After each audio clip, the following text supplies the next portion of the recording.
You're an ignorant moron. Mike, just answer. Be a man. Quit being such a man. Be a man? You're gonna question me turn about around being a and man? you walk away. You want to have the last challenge word? me to be a man? You've got the last word. You're a punk. I asked you to meet me one time. And you didn't show up. Bullshit. Let me tell you something. You want to go right now? Okay? You want to go right now, Elrick? Yeah. You're gonna challenge me? You're gonna challenge me? I'm giving you the last word. You're gonna challenge me? Are you gonna? What's my? What last word do you want? You piece of garbage. I'm giving it to you. I'm not putting words in your mouth. I'm asking you to clarify a statement you made. You have the opportunity right now. Did I to say call what you have to anybody a say. racist because of You're Mr. declining. Evelyn's quoting Martin Luther King? That somehow implies that the government's racist? Are you that ignorant? No, I just asked you if you'd like to say something. Now, what you may not know is that ML and Mike Rattay have had a friendly relationship up to this point. And we talked to ML earlier tonight for his take on what happened. The thing about Mike is he's quick to get hot, but hopefully he's quick to cool down. He's a good lawyer. He's a passionate advocate. He's the kind of guy you'd want to hire if you were in trouble.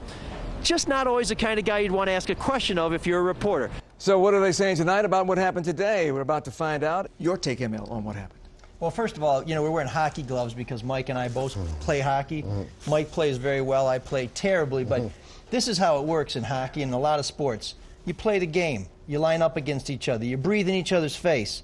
Game's over, you shake hands, you're friends, you meet at the bar. And I think that's where this is the Mike Rattay that I know. This is the angelic. I don't know if I'd go that far. This is the angelic Mike Rattay. So that's my Mike Rattay. But the reason why I asked that question, from the beginning of this trial, from voir dire, where we picked the jury, these guys picked the jury questionnaires, some of the questioning, and even in the closing arguments, race has been a part of this. Oh! But my favorite camper is Chad Brooks. He's a Marine and he's learning Pashto so he can rub elbows in neighborhoods that make Detroit look like, well, like Birmingham. The desert, the mountains, I'll be all over Afghanistan. I don't think Yuri Fisher has taken notes that we're amateurs. Nobody had more shots than I did, and nobody had less success. Here's something you don't see every day at Walmart. That's right, I said Walmart. Kwame Kilpatrick dropping in to commit a little commerce. The former mayor turned a few heads when he dropped in on December 11th, a rare day off from federal court, where he is fighting public corruption charges for, among other things, taking money from people. That sure looks like cash to me. State corrections officials say there's another problem. Kilpatrick didn't report the money to his parole officer. You contacted me and told me that you had information that this transaction occurred, so we would not have known about it if it wasn't for your tip, so we appreciate that and we're following up on it. The shock hit him. It was almost like his soul just escaped his body. They were regular people with an extraordinary job, determining the fate of Detroit's former mayor, his father, and his best friend. Juror number 1. We only knew her as a mid-level manager from Western Wayne County. Now we can tell you her name is Jennifer. Juror number 7. A saleswoman from Macomb County. Her name is Tanya. We also talked with 2 alternate jurors. This is Sean, and this is Lisa.